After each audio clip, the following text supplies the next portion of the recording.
Hey everybody, it's your girl El Rochelle here with Hardwood Diva, going ahead and talking about my favorite time of the year, and that's going to be the NFL playoffs. We're getting started this weekend with NFL Wildcard Weekend, so putting those 3 through 6 teams up against one another and just kind of seeing how it goes before we really start making the push.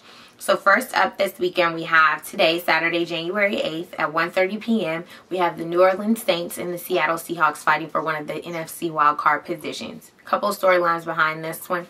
New Orleans, they've lost a couple of players, not playing on full strength. But, of course, they are the defending world champions, so they're definitely still a contender. They're still a team. They've been there most recently. So you still always you never really want to count them out as far as making that push again and getting to the Super Bowl. Everyone counted them out last year. They went ahead and won it. So definitely want to watch out for that. You've got Reggie Bush going up against his former college coach in Pete Carroll. A lot of the things that have transpired this past summer with USC, while both of them were there, including, Reggie Bush losing, being declared that he was ineligible, losing some things, losing some players for the next few seasons as far as scholarships, a lot of things, and basically the university detaching themselves from Reggie Bush, Pete Carroll of course making the run out of there before anything could go down for him. So of course you have that dynamic. Reggie Bush really trying to prove himself after even though he's had some pretty good seasons, he's still hasn't been the player that everyone expected him to be coming out of college. So you definitely want to see how that one goes. He's even said he has not shaken Pete Carroll's hand before. He still, has love for him, but this is the playoffs. You can't be getting all buddy before the game. So I definitely like that. I kind of agree with that.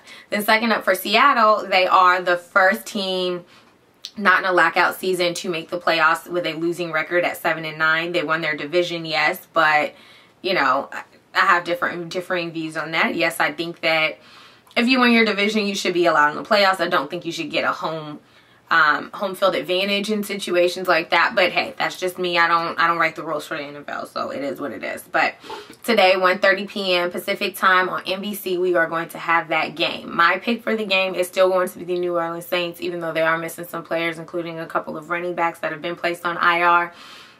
I definitely think their defense came on a lot stronger at the end of last year, and I definitely think it's going to continue to do the same this year. I'm not sure if they will be able to make it to the Super Bowl this year, but I do believe that they can get past the Seattle Seahawks. I know the Seahawks have the wonderful advantage of having one of the loudest stadiums in the country as far as football goes. Their 12th man being the people in the stands. But I don't know. I'm not sure. I'm not too confident overall in the team as a whole. And I personally don't really know if they should be going on forward with a 7-9 record. It is what it is. So I definitely see the New Orleans Saints at the very least being able to put a kibosh to this, go ahead and get the Seattle Seahawks out, and then be prepared for their next game versus whoever it may be that they're going to have to play next week. I think it would be the Bears that they would be playing next week if they did get this one. So, we'll see. We'll see how this all goes. And then second up today, we have an AFC wildcard game. That's going to be the New York Jets versus the Indianapolis Colts. There's also some storyline behind that one in that these two teams went up against each other last year in the AFC Championship. Peyton Manning and the Colts got the better of Mark Sanchez and the Jets. This is also would mark the 7th time that a Rex Ryan defense has gone up against Peyton Manning. In the previous 6, he's 1-5. Peyton Manning has got the best of him most of the time, and the only time that Rex Ryan defense won was last year.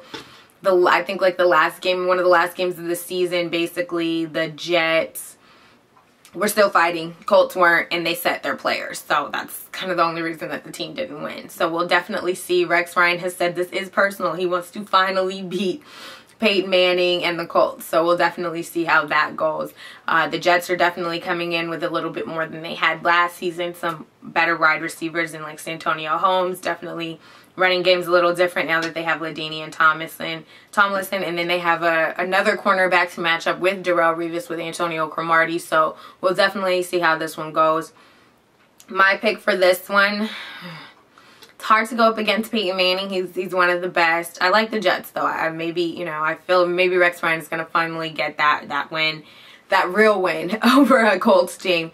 So tonight, 5 p.m. Pacific Standard Time on NBC. Go ahead and check that game out. And like I said, I'm picking the Jets to win that one. Then tomorrow we have 2 more games. First up, we have the AFC wildcard game, which is going to put the Baltimore Ravens up against the Kansas City Chiefs. The Chiefs had an amazing season this year. No one expected them to come from where they came from. They weren't doing so well before they got Todd Haley. Got Romeo Crennel, got Charlie Weiss, and this is definitely one of those really good teams to watch. They're kind of like Atlanta in that they don't seem to do one thing great, but they seem to do a lot of stuff really good. So that's kind of kept them in games, definitely kept them in the playoffs. So we'll definitely see what this is going to be, going up against Baltimore with Flacco, going up against that Baltimore defense. You know, there's kind of some speculation as to whether or not Ed Reed's going to play because of personal matters with his brother now being missing after jumping into the Mississippi River in New Orleans on Friday. So it's just kind of, you know, up in the air how that one's going to go, how this might play into anything against this team. I like the Ravens. I think the Ravens are a good team. I still do believe that they're kind of playing on more of a reputation than actual defensive qualities right now. I mean, they do have a very good defense, but I just really think that the reputation of them is a lot more, getting a lot more than they actually, a lot more attention than they actually maybe should be getting. They're kind of running on fumes, in my opinion, at this point. Joe Flacco's been doing well. Ray Rice has definitely come on, though, for that team with their running game. So this is kind of any man's game, though, because the Kansas City Chiefs, like I said, they don't do one thing great. They do everything really good, though. So this one's kind of hard to see. I think the experience of the Baltimore Ravens, though, might come into play for them. Don't see the Ravens making it all the way to the Super Bowl, but I do think that they should be able to get past Kansas City. So that game is going to be tomorrow on CBS at 10 a.m., so go ahead and make sure to check that one out. And then finally, the marquee game, in my opinion, of this wild card weekend is going to be the NFC wild card game between the Green Bay Packers and the Philadelphia Eagles. So you've got Aaron Rodgers, after being hurt a few times this season, going up against Mike Vick, who is having a breakout comeback type of year.